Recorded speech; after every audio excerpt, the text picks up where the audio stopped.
Disclaimer. Judge Ron Rangel is providing this podcast and website for educational purposes only, as well as to give the public general information regarding topics related to the criminal justice system. The views, thoughts, and opinions of his guest speakers are the speaker's own and do not represent the views, thoughts, and opinions of Judge Rangel. All rise. You are now listening to Beyond the Gavel with Judge Ron Rangel, educating the public and expanding mindsets. Subscribe on our website, beyondthegavelpodcast.com, or your favorite podcast platform for more of the latest podcast episodes and updates.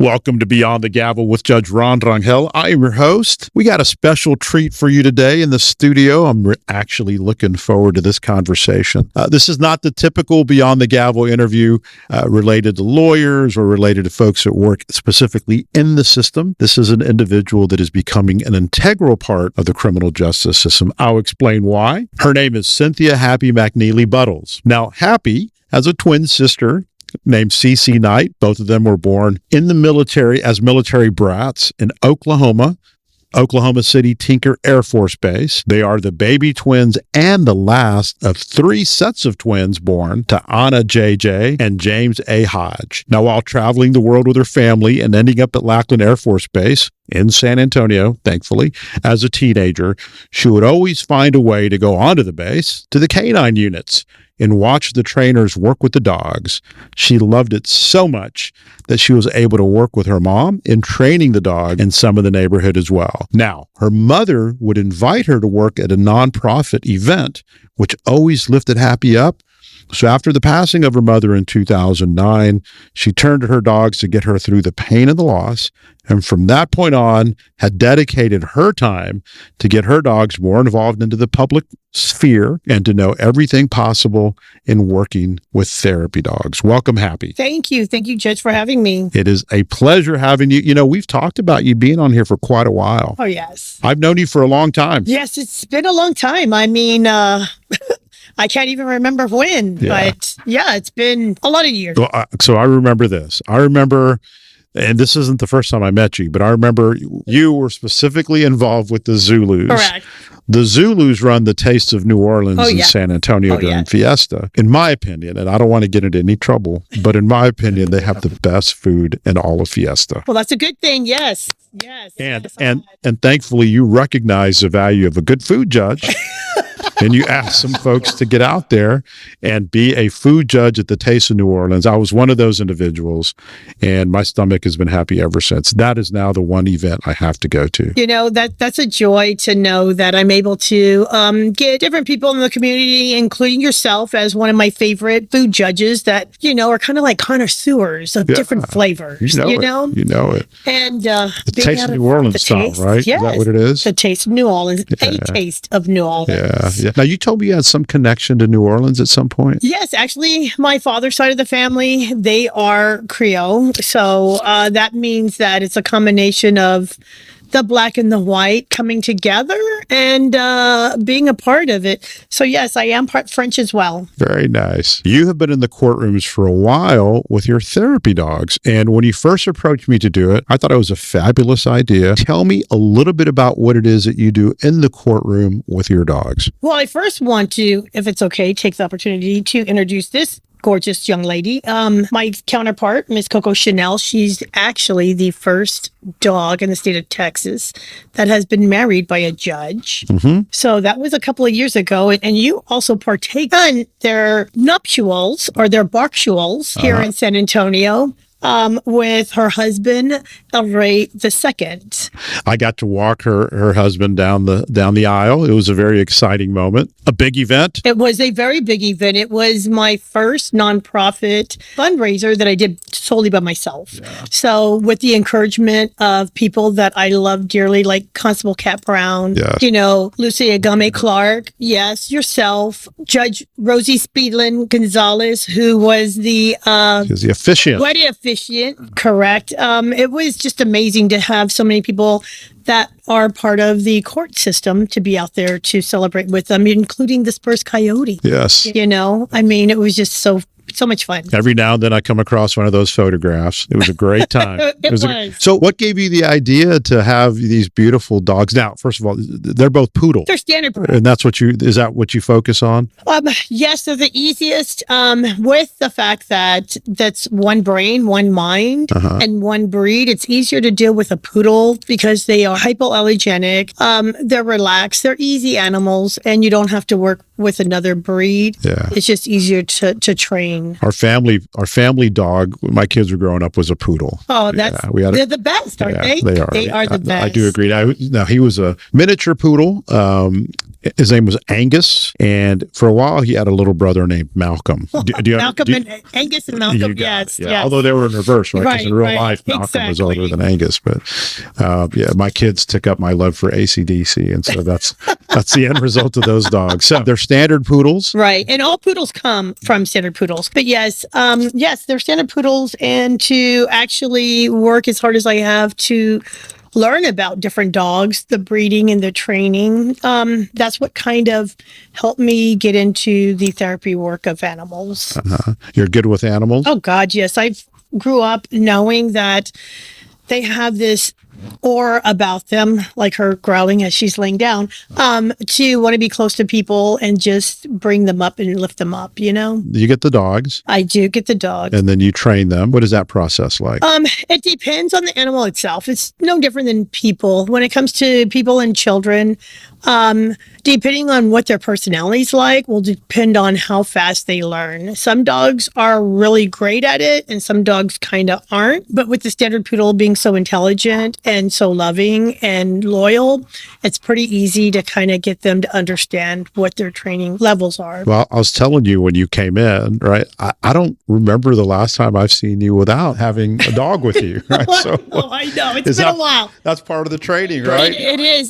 Because, you're training 24/7. So as long as you're out and you're about, it's best to have one of the dogs with you, and plus it uplifts people when they see you. Oh, absolutely. Absolutely. Which is what we're talking about, having them in the courtroom. Now, there's a lot of different ways. I think dogs could be a benefit to those that are in the courtroom. Absolutely. What are some of the ways that you've been involved? Well, I'm going to say working with the jurors, that has been phenomenal. And by the way, the jurors absolutely love you whenever we go back to the jury room and kind of get them to relax and everything. They tell us how phenomenal you are and how thorough you are and how much you think about their needs and their wants. And to add dogs to the list, they were like floored, saying, wow, man, I can't believe this. I mean, we get to come to court. Some of them are a little more timid, but some of them are a little more outgoing. The ones that are a little more timid are the ones we kind of gravitate towards, because we know that that's probably the first time they've ever been into court or even been a juror. So these are the things that we look at and we look forward to when it comes to dealing with the dogs. Well, let's kind of set this up a little bit, right? So in the court that I run, it is a felony court. It's a criminal district court, which means people can be charged with very violent crimes. Very true, yes. Because of technology nowadays. Now, you've observed a few of the trials here with the dogs. Yes. With me. Yes. Technology nowadays, every police officer has a body cam on their body, right? Yes. And a lot of those videos come into court. There are videos that are on houses. There's Ring cameras in the last several trials. We've had cell phones, yes. Correct. So people now have a different viewpoint when they're sitting in as jurors. So I remember the first time I was a prosecutor and I was given a case involving a murder. And I looked at the autopsy pictures and frankly, it made me ill. it took me a couple of weeks to get over the feeling of what I had just by looking at these photographs that I had to introduce into evidence during this trial. We recently had a trial, by way of example, to show how different things are. There was a videotape, a video that the officer had on his body, a body cam. He was called to a scene. There was a shooter at the scene. Several teenagers had been shot. So he's driving up to a scene. Folks are at the scene crying, screaming, yelling. The police officer goes over to the young lady who's face down, turns her around. She's still breathing, but you see the look on her face. She had been shot several times, and he's trying to save her life. So he's trying to save this young girl's life who was breathing in a very awkward way. Body movements, the way her body was laying on the ground was very awkward. Very, when people get shot, they don't fall in a normal way, right? So the jurors actually observed, and I actually observed this young lady during the trial pass away in front of us on this videotape. Those are very traumatic instances. I was dreaming, in the middle of trial, I was dreaming about this young child's death because it was traumatic to me, somebody who's experienced this my entire career. So for a juror who has never seen these kinds of things, to see that now, that's got to be something that is painful, that's traumatic, that is affecting them, right? Absolutely. You want to tell us a little bit about what you've experienced there? When you go through a situation like that, you have to also look and realize this is a person. This isn't TV. It's not a movie. This is something that a juror will live with for the rest of their life. That's right. So that's something that they're going to be traumatically reliving, just as you said. You were through the trial watching over and over, playing it in your mind of what really happened. And to see her take the last breath is very, very hard and very difficult for anyone to see. Mm-hmm. And to have the dogs in the courtroom, to where, as I've heard from some of the jurors, just knowing that they're there, hearing them breathe, hearing them, tussle around, and sometimes, sleep dream, it kind of brings them to the reality of relax. Also, being able to go and talk to them afterwards. They don't really talk about the trial. They do talk about stress.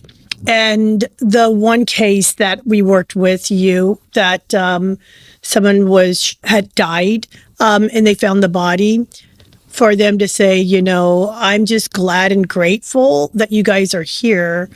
To see some of the video, this is kind of calming me down, knowing that now I can just kind of chill. They don't really talk about things until towards the end, when we have to let them go. But you're talking about after the verdict, right? Because I give them instructions. Exactly. Right. You're not allowed to talk about this at any time with anybody. And so that they hold true to that. Right. They're very respectful for the courts and the laws. But no, I've actually come across some of the jurors even away from the courtroom as I'm out with the dogs, and I hear them yelling, Coco Chanel, El Rey, Piper, as they get to know the dogs.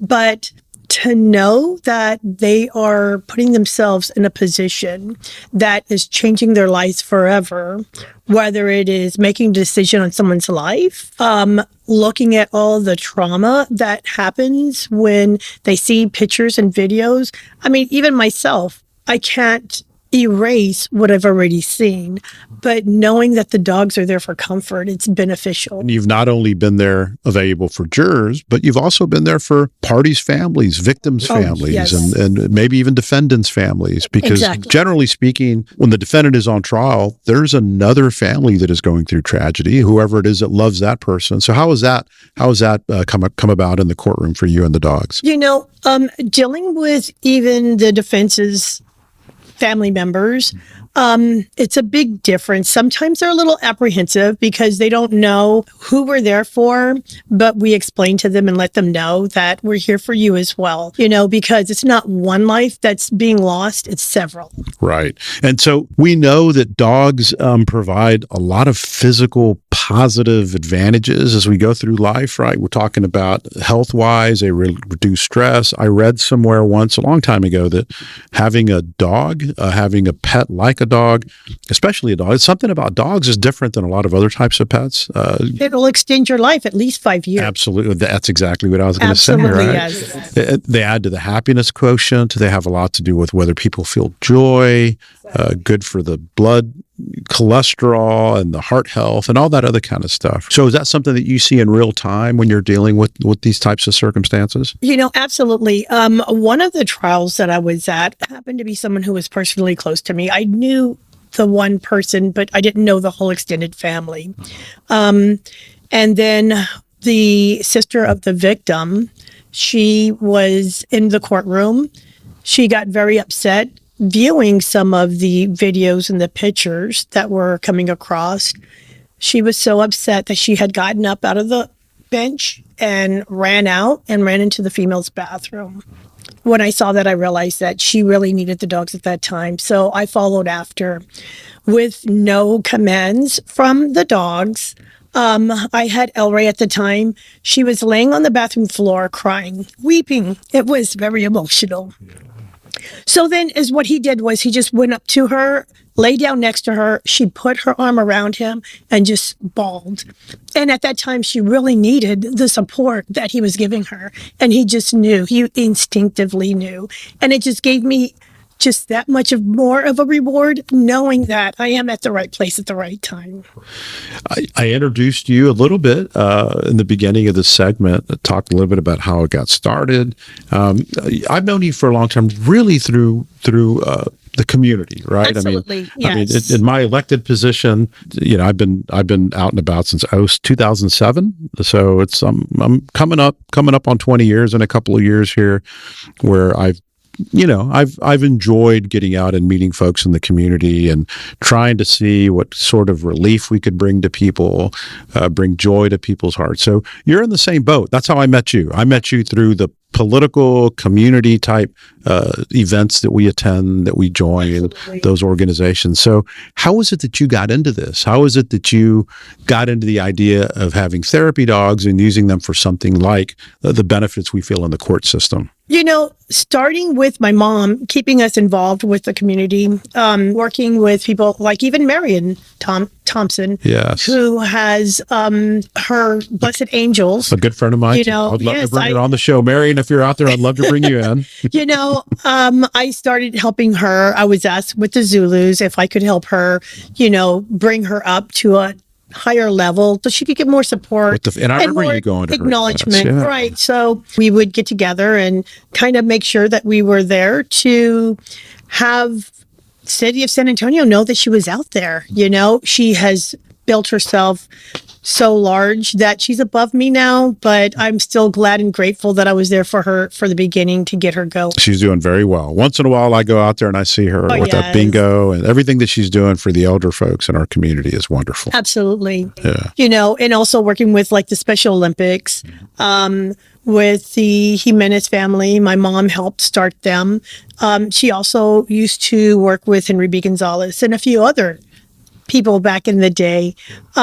So going through my trials, my tribulations of losing my son, knowing that my dogs were there for me, when my mom passed away, it made me realize that I need to start giving back more. Being a part of the courthouse and things of that nature throughout my years, that also was another reason and revenue for me to have children and adults be able to feel comfortable and confident with having animals around them, having the opportunity to come. It only made it even that much better and easier. I was having a conversation this morning related to loss. And when Patsy was alive, and Patsy was my wife who passed in 2018, I remember driving to work feeling very grateful for our relationship, feeling, Ron, you're blessed. You have a great relationship. You got a good family life. It's very peaceful, non-stressful, and all of that was something that I would think about. But I realized that I never truly could appreciate that until I lost that. So the conversation I had this morning was related to that. It doesn't matter how much we appreciate the things that we have. It isn't until we lose them that the impact. Exactly. So was that some of the things that you've talked about with some family members that you've lost? Has that sort of been the catalyst for the idea of bringing therapy dogs into? Absolutely. I mean, loss hits everyone all different kinds of ways. Mm-hmm. And unfortunately, coming to the courthouse, there's a lot of loss. There's a lot of pain. A lot of pain, a lot of trauma. And to know that that's part of the aspect of the revenue that's not being seen or heard when it comes to some kind of relief, I felt that that would be the best place to be more involved. That makes sense. So as it relates to service animals, in the courthouse, we often see dogs that have the backpack. Yes, yeah, right, and the color, yes, and it's yes. listed, and they're service animals. Right. What's the difference between the service animals, dogs, and the therapy dogs that you have? Every dog or cat, they are providing their own service for your happiness and your life. So, that's just your basic comfort. So each animal that you have, whether it's a bird, a parrot, you have your comfort. But when it comes to a therapy dog is kind of like a service dog, but then also kind of like comfort, to where they are trained. They have to go through obedience. The handler has to also know when it comes to dealing with other dogs, dealing with people, dealing with their dogs, how to handle them in different situations, whether you're in a nursing home, whether you're in a fight, whether there's abnormal sounds that they're not accustomed to, whether it's gunshots or things like that. These are things that you're trained to learn and to take note on, even your dogs being stressed. Therapy animals go through their training. They go through their obedience training, and then they also go through their training with their handler and then their evaluation. A service dog is a dog that performs a basic obstacle or problem. Let's say that you have issues getting your medicine bottle. The service dog is trained to go get the medicine bottle. Right. If you have problems opening up the refrigerator, the dog is trained to open up the refrigerator for you. Those are some of the things that I've learned as well, but I don't have that type of dog as a service dog. She's a therapy dog. Either way, you'll never get a more loyal, True. Right, being in your presence. So as it relates to therapy dogs, what I'm hearing from you is that they're trained to be a little more attuned to people in general. Oh, yes. Different types of personalities, different types of energies. We know that dogs are very gifted as it relates to feeling energy and knowing what it is that is inside of you as opposed to what's on the outside. Including special needs children and adults. And people overlook special needs people in the courtroom or out in public. So these animals are able to handle that as well. So when you first started trying to get into the business of the courthouse and therapy and providing relief to those that are suffering through whatever it is they're going through around here, when I was young, it was hospitals. Right. I didn't like being around hospitals. Obviously, all the experiences that some of us go through there, but I know that people look at courthouses in the same way. Did you encounter any sort of resistance? What was the initial response? How did people react to you when you talked about the idea of bringing therapy dogs into the courthouse? There was some pushback in some places, but then there was embrace with others. Dealing with some of the judges, they were like, oh, absolutely. I never thought about that, but I'm glad you're bringing it to my attention, and you included by saying, having a dog in the courtroom is very interesting. I wonder how it would work. It's innovative. It is. Yeah. It is. To know that people have had issues, trauma, and they have to testify, knowing that they can have a dog sitting next to them while they testify is something that's beneficial. Not a lot of people do that or have the opportunity to have that. You see them fumbling or fidgeting with stuffed animals, We've gone up to the DA's office a few times and have been able to talk to a few victims, knowing that they will throw down the stuffed animal in a heartbeat to get next to the dog that has feelings and emotions and that actually feels what they feel is really beneficial. And it's really rewarding to see it happen. When we were in our last trial, I don't know if this was the last trial you were involved in or if there was one subsequent to that, but there was a trial where the defense attorney, who was really truly one of the best defense attorneys in town. Yes, he was. He's an excellent attorney, and he always does a wonderful job. Initially, he was objecting to you allowing the dogs to go and be around the jurors during breaks. And I understand the objection. I understand what he was feeling. It was we don't want the folks to feel like what they're observing is so traumatic that will evoke some sort of sympathy that would hurt my client's interest in the end. Right. He changed the tune at the end of the trial. And I told him, I said, listen, well, actually, I mentioned it to you. You should talk to him. He wants you to talk to him, kind of allow him to understand what it is that you're doing. And, right. and maybe he'll be more comfortable with that. You had that conversation with him, I gather, right? You and I have never talked. Yes, we had that conversation, and I'm really glad and grateful to have talked to him. I actually talked to his assistant first. I thought she was going to say something. Unfortunately, there was a breakdown in communication to where I did eventually talk to him, and his concerns were, so do you go back there and talk about the case? I said, absolutely not. I said, first and foremost, growing up in the military, also the other females that are with this group, the SA Royals, one is a police officer's wife and the other one is a retired military wife, so we all understand the aspect of the law, but we said by no means do we talk about the case. We don't want them to talk about the case. And we talk about their dogs. We talk about the fact that they are missing their dogs right now. There was a time that, I was in one of the cases and it was right before Christmas that we were up very late. These people think about their animals that they have at home and what they do for them. So, yes, once this attorney realized that we were not a threat, we're there just to allow them to understand when it comes to some of the things that they're viewing for the first time, or even being at the courthouse for the first time, that they're a little bit more relaxed and more receptive to see and hear both sides. And so people know the instructions that we give jurors during trials. We swear them in. Yes. They swear to follow the law. They swear to find the facts that they find to be true, put it together with the law, render a verdict according to the instructions I give them. And part of that is the idea that they're not allowed to talk about the evidence in any way, about the facts of the case, whatever the allegations are, in any way to anybody, not even themselves. They're not allowed to go home and talk to family members. They're not allowed to post anything in any social media or anything like that. But they are allowed to talk to people, right? I mean, they're going through life, they're going home, they're hanging out. So there's nothing wrong with them talking about anything with you as long as it's not related to the case. Exactly. And what I told the defense attorneys that I'd explained that you were already aware of those rules.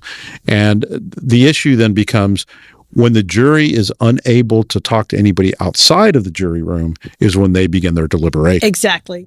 All right, Happy. This has been a good conversation. We're going to take a short break. Let's do a quick Q&A break. We'll be right back.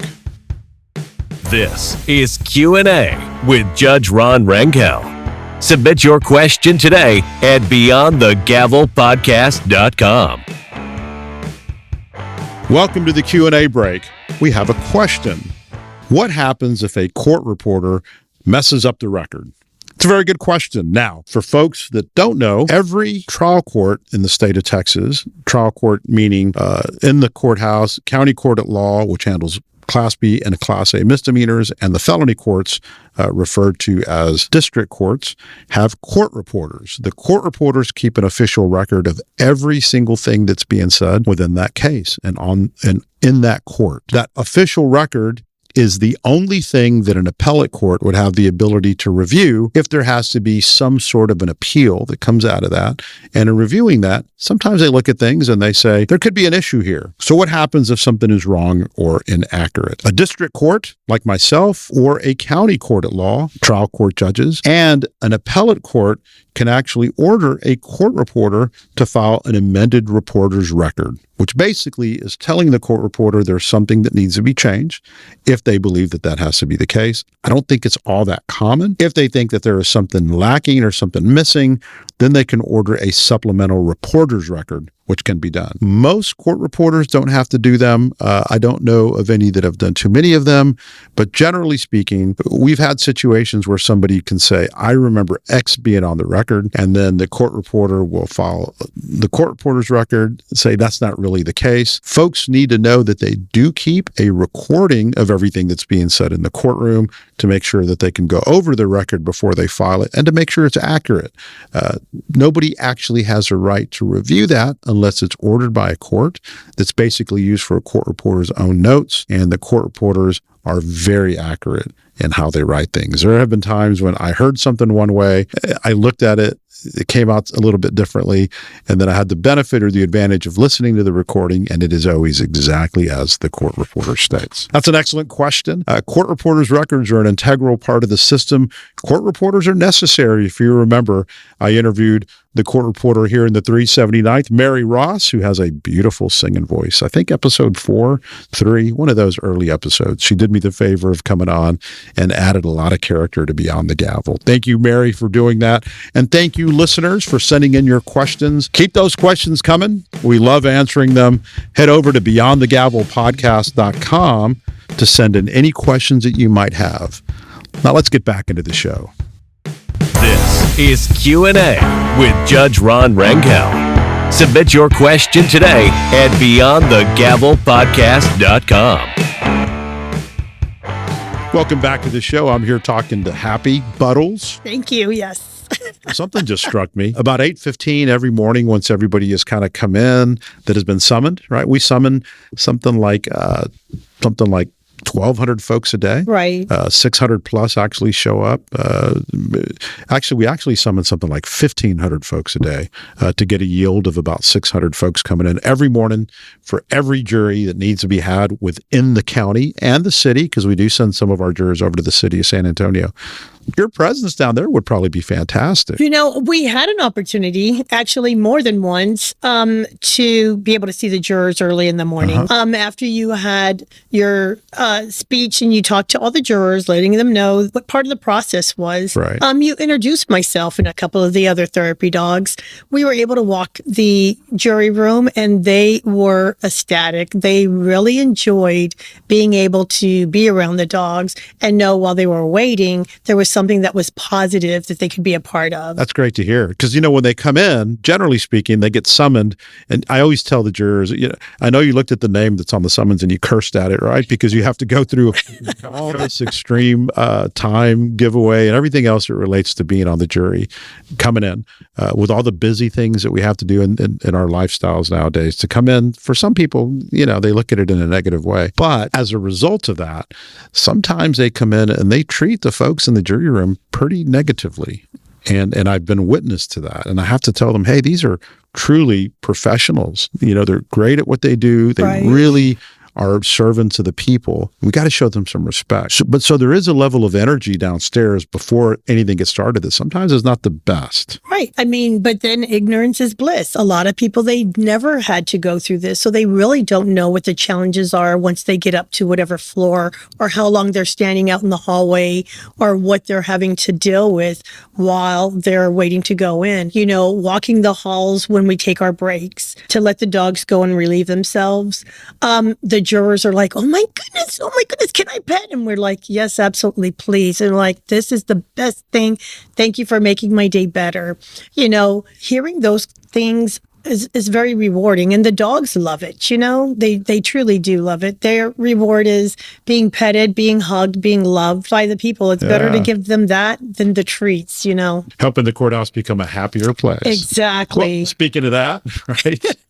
Tell me about. Is Happy your name? Is that your, you got to tell us about that. Happy is a birth defect. My mother gave me that name a while back. Yeah. You were young? You were a child? Yes, I was. Yes. The reason why I received the name Happy, my mother had 2 sets of twins prior to the birth of my life. Well, the military told her she was pregnant with 1 child. They only heard 1 heartbeat. They didn't have the ultrasounds and all this other stuff back then in the day, to where when she was giving birth, they let me come out, and not even a minute later, they said, oh my goodness, there's another one. My mother would say before, she was very happy that she was having 1 child, because she knew it was like to have 4. So I would have been the 5th, which I still am the 5th. But to have 2 sets of twins and then have the last set of twins, that's how we became the baby twins. The babies. The babies. You're the babies. Are Right. you still the baby twins? I'm still, no matter how old, my mother said I'd be old and gray and saggy and still be called the baby twins. Yeah. But yes. Yeah, I'll tell you that I totally understand that. I brought my granddaughter. Now I got it for folks that don't know out there. I got a 19-year-old granddaughter. I had a child very young, and so on occasion I'm fortunate to bring her to work. I won't throw out her name, but she knows who I'm talking about. and I was introducing her to the court staff. Not the court staff knows her because she's come before, but I said, "Hey, this is my granddaughter." She interrupted me. She was like, "You've always called me your grandbaby." So I'm like, "You're right.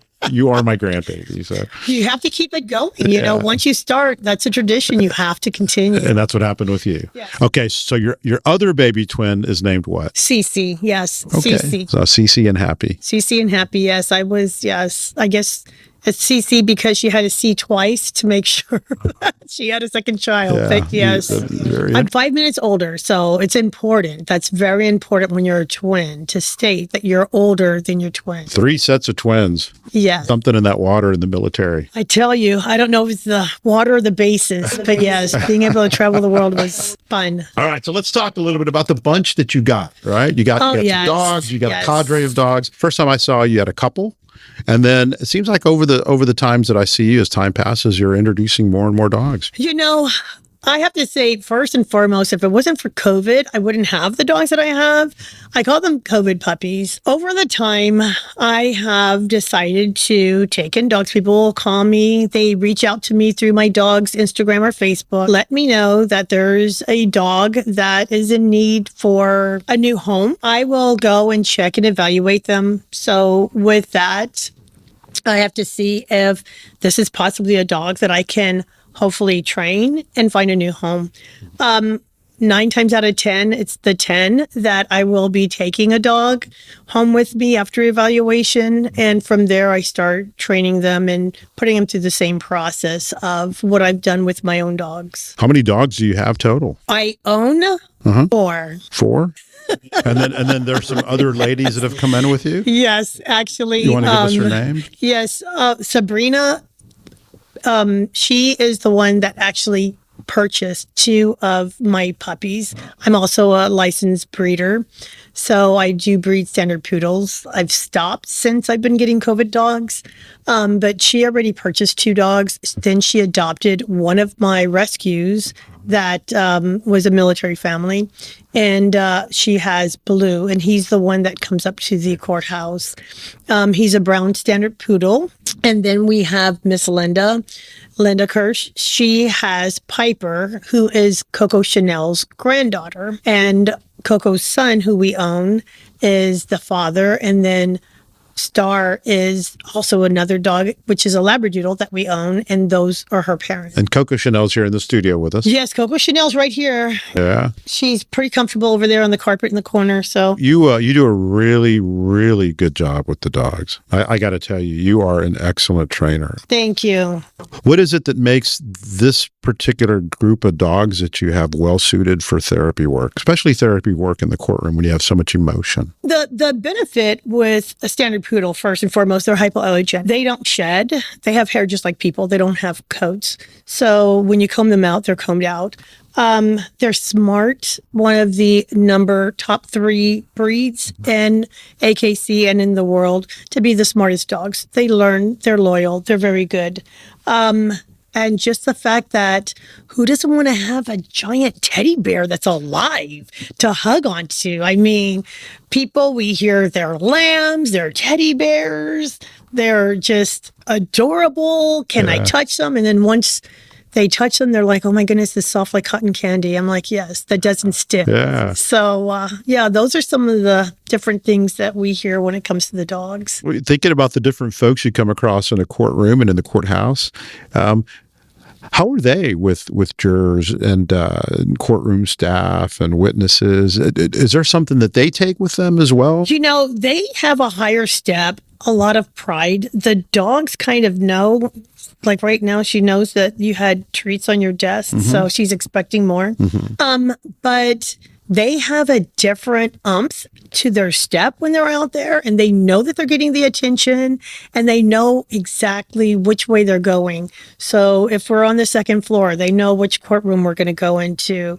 They already know, and as soon as they see, and then as soon as they see the jurors, they know they want to stop and say hi and get their back scratched or shake hands or, get treats from them. But they love the hugs and the snuggles. But they're social animals. They are very social. Just like extremely, we are. Yes. So have you noticed a difference maybe when they're dealing with children, right? Because that's obviously... They're very soft. Yeah. And very patient. More so with children, you think?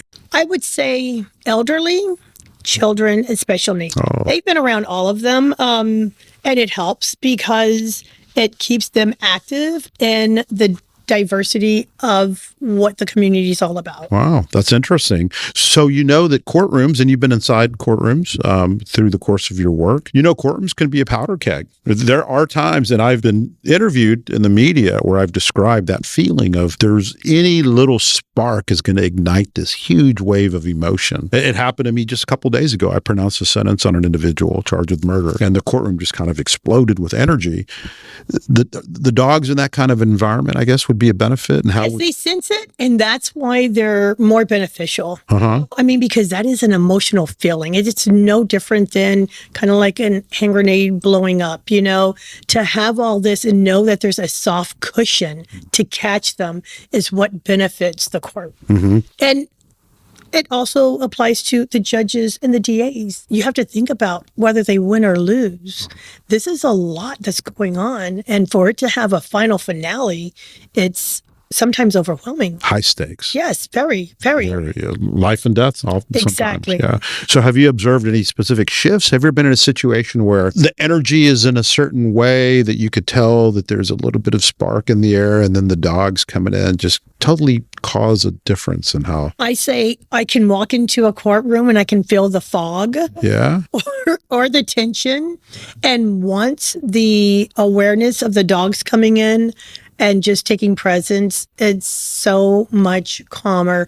It's almost like everybody flips the switch to see how it transforms what a courtroom really is like. What's that like for you? What experience? Proud. I mean, I'm very proud to see that these dogs affect people this way and to know that it's a positive energy, and people are able to feel a little bit better about what they're doing. Really making a difference. Are there any sorts of legal or logistical challenges you think that you've had to overcome in trying to implement this type of a system? And would something like that exist if somebody wanted to implement this in the entire state? Let's say the state of Texas wanted to bring in therapy dogs in every court proceeding or in every courtroom as an option. What type of circumstances would prevent that, you think? I would say what would prevent it would be possibly the financial aspect, possibly the political aspect of if it's benefiting them politically or not. Other than that, I don't see why not. I think that there should be more people willing and ready to have more therapy dogs come into the court system. But yes, the downside is animals need to have more of a voice as well. And they are working animals. Do you ever come across a circumstance where people are afraid of dogs? Yes. I've seen folks that get very nervous around dogs. We have. We're also trained to be aware of people to not force our animals onto someone who is afraid of dogs. That's part of our training, and that's also part of the dogs. I've been around children that are afraid and their parents are like, no, it's okay. The other day we were at the station across the street. There was a little girl that was afraid of Coco. So in order to introduce her, I turned her around because they're not really afraid of the dog. They're afraid of getting bit. And that's what normally happens. I turned Coco around so she had her backside, and that's less offensive than it would be for a child having a dog face in its face. So the dogs are trained to basically be able to sense Well, yes. some sort of fear, some sort of Exactly. trepidation or whatever. Your dogs are obviously trained with a lot of love, right? They're Absolutely. they have this Positive sense reinforcement. of peace about them. Have they ever been in a circumstance where there has been some sort of, I mean, we've had situations in every courtroom where somebody will jump over the bar and attack somebody, or there will be some fight in the courtroom, but not every situation is like that. Have you ever had a situation where the dogs have been around? Yes. And so what been the result of that? The result is it was like, that's why I say special needs. It was a special needs case to where some children were having some issues and they were showing that they were very aggressive towards each other. Mm-hmm. The dogs were very alert. They wanted to go to them, but then I had to make sure that I pulled them away. We don't want the dogs to be involved. They're not going to bite. They're not going to be aggressive. I've been in a situation to where another service dog, acknowledgement of being a service dog, ended up jumping my dog as we were walking down a hallway. Right. And just because someone has a backpack or something saying a service dog, I don't believe that 100% because I know what it's like to see someone throw something on a dog, say it's a service dog, knowing that it doesn't have the structure or the discipline. And that's when you have to read other animals. But yeah, so those are some of the things you have to look for as well. You always got to be on the lookout, right? You have to be. Exactly. You have to be very vigilant when it comes to being a dog handler. Let's go over this. So for folks who don't know, counties make up a political subdivision or structure in Texas. There are 254 counties. Within Bexar County, which is a county that San Antonio is located in, there's 23 municipalities. Each municipality has a city council and a mayor. They may call them something different than that, but that's generally speaking what they are. The county has a city council and a mayor. They're referred to as a commissioner's court. Correct. And the mayor of the county is referred to as the county judge. County judge, we don't know why that name is what it is. It existed from way back when, but the county judge doesn't actually oversee a courtroom. The county oversees the county's entire budget. Right. Bexar County, it's right under $3 million annually. They had a proclamation. They gave you a very special recognition.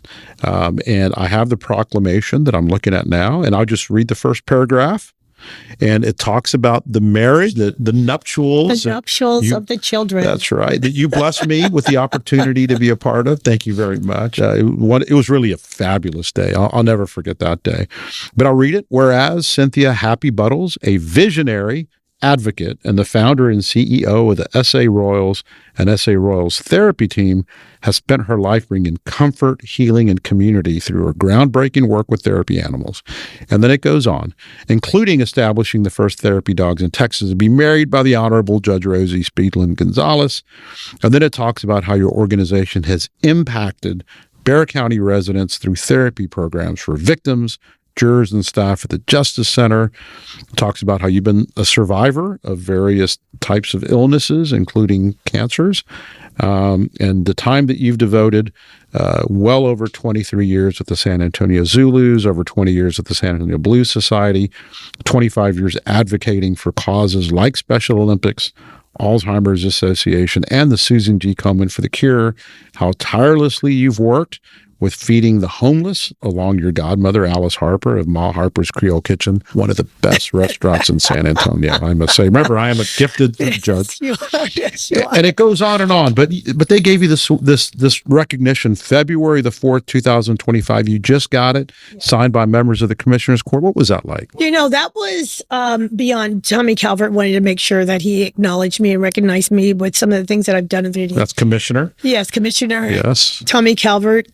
I do a lot on the east side. My mom used to do a lot of things on the east side as well, but I do like to be in areas that aren't used to seeing animals of the standard poodles or, therapy dogs. They're used to seeing dogs that are always fighting and things like that. So I'm trying to also bring awareness that animals don't have to be struggling. They don't have to look like a pit bull or a Rottweiler or beating up or killing children, adults, and things like that. So it is awareness because it has to start somewhere. And it's better to start in the community so that they don't have to get to the courthouse. You're doing a good job bringing that awareness. Those are some of the things that I'm doing. Yes. Absolutely. Well, good job. Happy, thank you so much for coming on. I know you do a lot in the community and know that it took some time for you to get here. Thank you again for gracing us with you and with Coco Chanel's presence. It was our honor. We really enjoyed it. Thank you for having us and shedding light on having therapy dogs in the courthouse. Any last words that you would like to tell our listeners about what you do, maybe how to contact you, should they have a need for the therapy dogs, anything like that? You know, if you want to become a therapy dog handler or see if your dog is possibly capable of being a therapy dog,